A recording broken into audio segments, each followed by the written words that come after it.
नमस्कार, आप सभी लोगों का एक बार फिर से स्वागत है और मैं हूं विनीत अनुराग।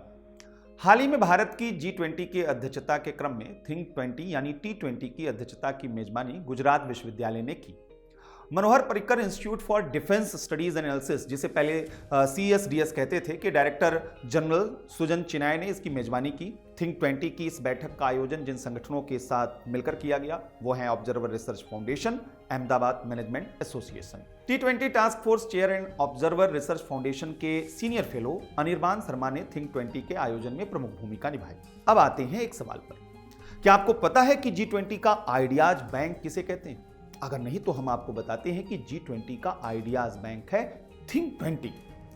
और इस पर बात करना इसलिए जरूरी है क्योंकि G20 के तहत भोपाल में 2 दिवसीय थिंक 20 बैठक हो चुकी है। थिंक 20 G20 का एक ऑफिशियल एंगेजमेंट ग्रुप है।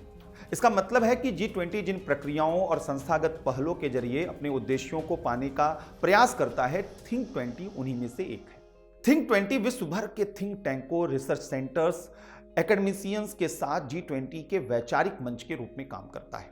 इसे ट्रैक 1.5 डिप्लोमेसी का उदाहरण माना जा सकता है, जिसमें विभिन्न देश अपने राष्ट्रीय हितों की प्राप्ति के लिए अपनी विदेश नीति को थिंक टैंकों, अनुसंधान संगठनों, बिजनेस समूहों, शिक्षाविदों से जोड़कर पॉजिटिव आउटकम पाने की कोशिश करते हैं। इसका मुख्य कार्य G20 लीडर्स को रिसर्च बेस्ड पॉलिसी रिकमेंडेशन देना है। थिंक 20 एंगेजमेंट ग्रुप का गठन वर्ष 2012 में हुआ था। यह राष्ट्रीय सरकारों से स्वतंत्र एक ऐसा ग्रुप है जो पॉलिसी मेकर्स और रिसर्चर्स की भूमिका वैश्विक मुद्दों में बढ़ा देता है। प्रत्येक वर्ष G20 के एक नई प्रेसिडेंसी के अंतर्गत T20 ऐसे टास्क फोर्सेज का गठन करता है जो अति महत्वपूर्ण मुद्दों पर पॉलिसी प्रपोजल देते हैं। कुल मिलाकर कहें तो T20 नॉलेज बेस्ड सोसाइटी और नॉलेज बेस्ड इकोनॉमी के एजेंडे को सेट करने में अहम भूमिका निभाता है।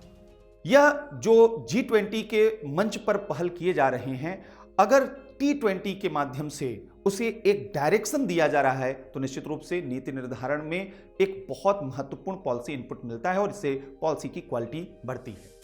चूंकि वर्तमान समय में भारत स्वयं को दुनिया के थिंक टैंक के रूप में धीरे धीरे विकसित कर रहा है और इस बार भारत को G20 की अध्यक्षता का मौका मिला है, तो स्वाभाविक रूप में T20 का भी अपने आप महत्व बढ़ जाता है और भारत को भी यह अवसर मिला है कि वह बताए कि वह वैश्विक नीति निर्धारण में किस हद तक बड़ी भूमिका निभा सकता है और भारत का थिंक टैंक वह अपने वैश्विक दृष्टिकोण के साथ कैसे वैश्विक चुनौतियों का समाधान प्रस्तुत कर सकता है। तो इसी के साथ इस कार्यक्रम को लेकर आप लोगों के क्या विचार हैं, अपने कमेंट बॉक्स में जरूर बताइएगा। मिलते हैं अगले ऐसे ही किसी और कार्यक्रम के साथ, तब तक इजाजत दीजिए। धन्यवाद।